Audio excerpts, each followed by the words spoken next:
Hello, welcome to Jason the Old Millennial. My name is Jason.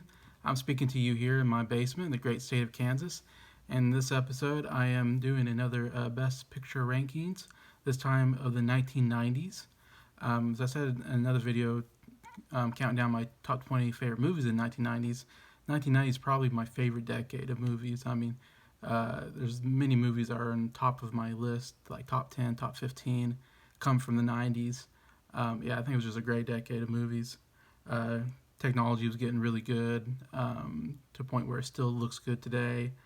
And yeah, so going to my top 10, or going to the 10 Best Picture rankings, I would say, four of them I think are not very good, as usual. It's usually about that many that I don't care for. One that's pretty good. There's one that's good but hard to watch, as it usually is. And that's a top four is really good movies. Top two are top 10 favorite movies of all time. So top two especially, I absolutely love. Um, and so going to that, I will go to my number 10 on the list, and that is The English Patient, which won Best Picture in 1996. To me, The English Patient is the most forgettable movie out of these 10 of this decade. I think a lot of Best Picture should be a movie that you remember 10 years from now, 20 years from now, 30 years from now. You should be able to go, oh, you remember that movie? And you should go, oh, yeah, that was a really good movie. I remember going to see that. And it should be an instant classic almost if it's Best Picture. The English Patient is one of those where it's like, I'm sure if you say, oh, you remember The English Patient? Someone would say, what movie? Like, I doubt anybody remembers watching that movie. If they did, I've seen the movie once on like TV, and I can't remember a whole lot about it, to be honest. Or that's why I have it here at 10, because it's just like it's one of those movies where it's kind of head scratching. Where like, I guess because it was somewhat of an epic movie, and it did flashbacks and big sets. I think period piece costuming a little bit. I suppose made it somewhat more grander than it was. Um, from remember, I think it's Ray Fiennes, maybe, or Joseph Fiennes is the English patient who's very badly injured, and he's talking to a nurse who's taking care of him and doing like a backstory of like this girl that he fell in love with, I think by Kristen Scott, I believe her name is, and kind of their tragic love story basically. And then there's, I think, maybe some war battles going on. Like I said, I can't remember too much about it, or how, I don't even remember how it ends. And it's just I just remember being kind of long and boring and just nothing really memorable about it to me. Um, the thing I think about the most when I think of The English Patient is a Seinfeld episode where Elaine doesn't like The English Patient. She goes and watches it and hates it. And everybody in the office, including her boss, loves The English Patient. And all they talk about is how great The English Patient is. And she pretends to not have seen it because she doesn't want to say, I hate it. She's afraid she might get fired or something. Anyway, so the boss goes, you haven't seen it? Let's go right now. So they go immediately to the movie theater, and she has to sit through The English Patient, which she hates, with her boss. And she's sitting there, she's like, just can't sit still because it's so bad. And finally, she gets up and yells, "Just die already! Nobody cares," or something like that. And she just goes crazy because she just can't take the movie anymore. And I always thought that was funny because the guy's in really bad shape. I think he might be dying. He's like in a full cast or something, like a mummy. And anyway, so I just think of that. Just die. It's kind of the way I feel sometimes when I watch a movie. I'm just like, please just end the movie. Anyway, so that's why I think of The English Patient. That's why I have it number 10. Number 9 is American Beauty, which won Best Picture in 1999. This was just a movie of really terrible people. Nobody's likable. Everybody's really horrible, kind of to each other. Kevin Spacey's having like a mid crisis, midlife crisis, and his wife and him don't get along. She's cheating on him. They have a terrible relationship. They don't have a real good relationship with their daughter, who's uh, having a weird relationship with the neighbor, who's kind of a weird guy, whose father, who's a military guy, who's very abusive. Anyway, so everybody's just terrible. And Spacey quits his job, and then he starts working out and trying to. Anyways, and his whole character motivation seems to be is that he is lusting after his daughter's best friend, who's a teenager, and he's like 40 years old. So it's this very creepy guy that is going after this teenager and almost sleeps with her at one point. It's just, and of course we know Ken Spacey in real life is like super creepy guy, and so it really aged badly because of that, especially. But even when I watched it, I remember one time I was just like, I just feel like I had to take a shower after watching the movie, because just like a lot of gross people, and it seems like there's a lot of gratuitous nudity in it. Like people get naked. Well, it's like, did we need to see that person naked? Like I don't felt like it was a little. I don't know, it didn't make sense to me in the story that we had to do that. It seemed like just too much just to do it for nudity sake. And then the ending, it takes, anyways, a really weird turn at the end, and really not a happy ending at all. In fact, the ending, I almost wish the movie started at the end, because if it started at the end, you maybe could have had this interesting like murder mystery movie that would have been more interesting than the movie that I just saw. So I don't know. And American Beauty, it's called American Beauty because I think it's about this family that looks like they pretend like they're happy, but they're dysfunctional. It's all about these families that are dysfunctional, I guess. And it's like, I don't know, some look at like, middle class families and how there's a lot of dysfunction in there. I don't know. So I don't know. It's some kind of look at American life, maybe. I don't know. I didn't get it. That's why I have it number 9. Number 8, I have Shakespeare in Love, won Best Picture in 1998. And again, I saw this movie one time. And I can't remember too much about it, except Gwyneth Paltrow pretends to be a guy so that she could be an actor, because women weren't allowed to act in plays, I guess.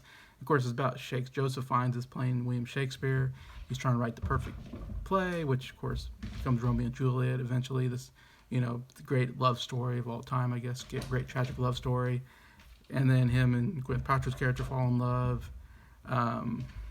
Anyways, and so there's a bit of a love story there, and I just don't remember being. I don't remember being interesting. I guess I don't remember a whole lot, except I wasn't interested in any of the storylines or the acting, or they were acting very Shakespearean, which is fine, but it just doesn't interest me as much. And I just don't remember the ending being anything exciting or interesting. I just don't think of anything of that movie that really pulled me to go, wow, this is great. And then the fact that it beat Saving Private Ryan for Best Picture was just, kind of a tragedy in itself. So I don't know. That's why I have Shakespeare at number 8. Number 7 might be a little bit of a controversial pick, maybe. It's the movie Unforgiven, which won Best Picture in 1992. Since this is considered one of the great movies, I think it's in AFI's top 100 favorite movies. It's considered one of the great westerns. Starring Clint Eastwood, who also, of course, directed it and starred in it. And it's got a good cast with Morgan Freeman, Gene Hackman. I mean, Gene Hackman won an Oscar for supporting actor. He was very good in it as the antagonist in the movie. I don't know. I just didn't care for the storyline. He's like an old, used to be a bad gunslinger, murderer, and then he's taken this mission to go revenge somebody who cut a prostitute or something like that and hurt a prostitute real bad. And then he was kind of called on this mission. I guess he needs money and he's going to get paid to go kill this guy or something. Anyways, and then Gene Hackman, who's like the mayor, he gets involved, and he's also a kind of an evil guy and a gunslinger himself. Anyways, I don't know. I just didn't really get pulled into the story at all. And though the acting's pretty good, the ending, was okay. Nothing spectacular to me. This one just missed me, but I know a lot of people like the movie. I don't know. Just to me, it was kind of boring and uninteresting. I don't know more to say than that. Number 6, I have Dances with Wolves, won Best Picture in 1990. Starring Kevin Costner, I believe, directed by Kevin Costner. I believe he won an Oscar for Best Director. Maybe even wrote it. I don't know. He was totally involved. It was this is his movie. I mean, that he was so involved with. It's kind of a Western look at a soldier who goes out west looking for, the last frontier. And there's kind of isolated out there, except for there's Native Americans, of course, that he has to be careful of. And then there's wolves, and that's why I call it Dance with the Wolves. He kind of becomes friends with the wolves.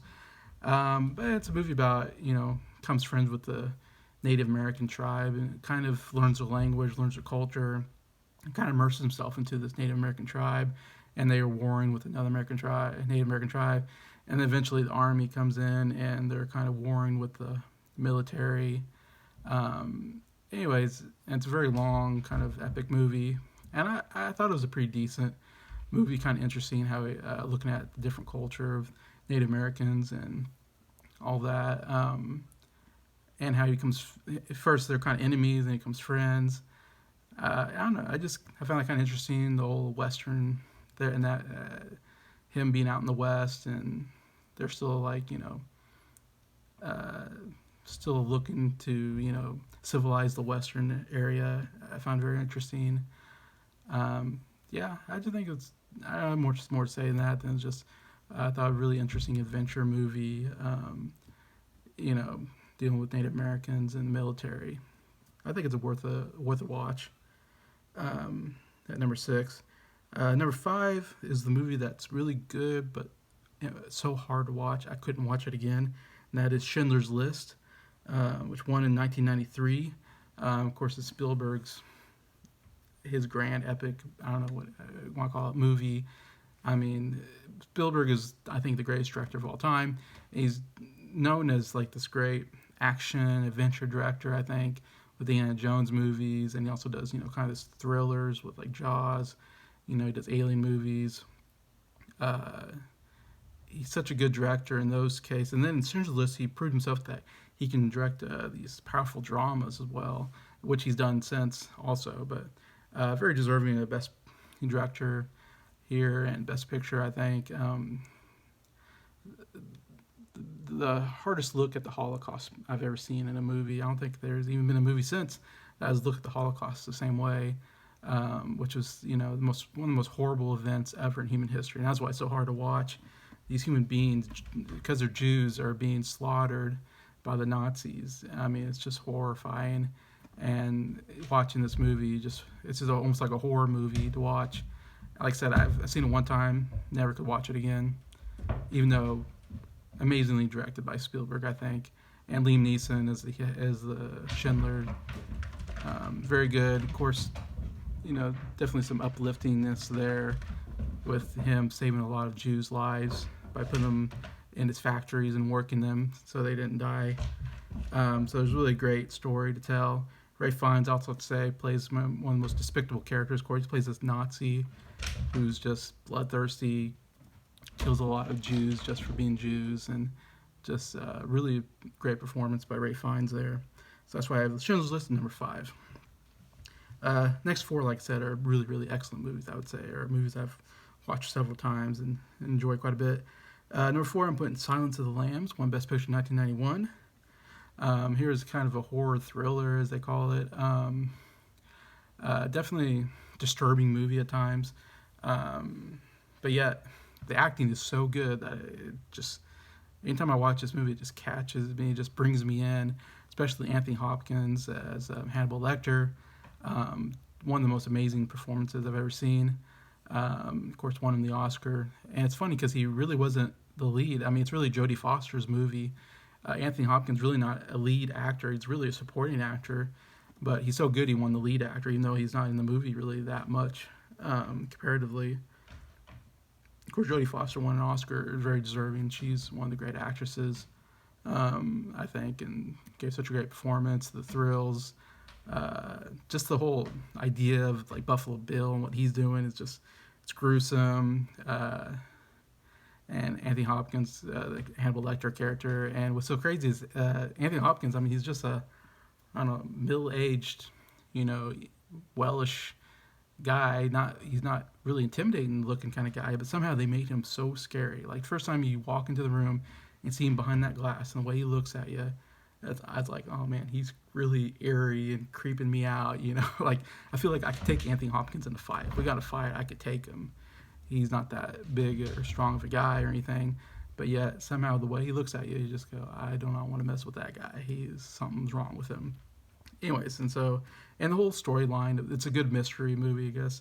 That's what keeps me going on this movie, is just her trying to figure out who Buffalo Bill is and trying to get to him as he's killing these women.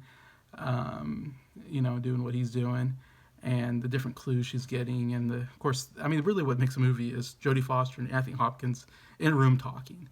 Them acting across each other is what makes that movie so good and so watchable. Is just watching them acting is so amazing. Anyways, that's why I had to put it at number four, even though it's that kind of movie usually isn't my type of movie. Um, Number three movie is a big blockbuster called Titanic. Came out in 1997.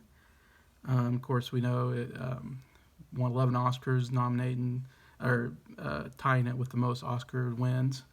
Um, Also, was the biggest blockbuster movie of that time for a long time. It was won the most movie at the box office. Um, yeah, and it's kind of a love story, of course, set on a historic event, Titanic hitting iceberg and going down. Um, but a lot of it's about Leonardo DiCaprio and Kate Winslet's characters falling in love, her being high class, him being poor, and kind of the whole storyline is really what drives the movie. Um, yeah, I think it's a very excellent shot. Musical score is amazing. Sets, costuming, I mean, everything is. That's why it won so many Oscars. I mean, it was just an incredibly well made movie. Of course, the last, I don't know, what is it, 45 minutes of the movie is just them trying to survive the ship going down, which is very, intense sequences and a lot of memorable scenes there, of course. Don't Let Go, Jack, and I'm King of the World. I mean, so many great stuff like that. And then I think what pulls me in this movie, why I put it up so high, is because of the ending. And I love the ending. One of the greatest endings. I mean, where we get to see all the characters that have basically died in Titanic come back at the end like they're in heaven, and we get to see them all as the camera goes up the staircase like they're on the Titanic, and there's Leo at the top. Like, oh my gosh, like when I watch that, I go, oh man, what a great way to end the movie. It makes you, well up inside. Makes you want to cry. I mean, very well done, anyways. And Leonardo DiCaprio. I mean, this is the first movie where I saw Leo is a really great actor. Like, I thought he was an okay actor.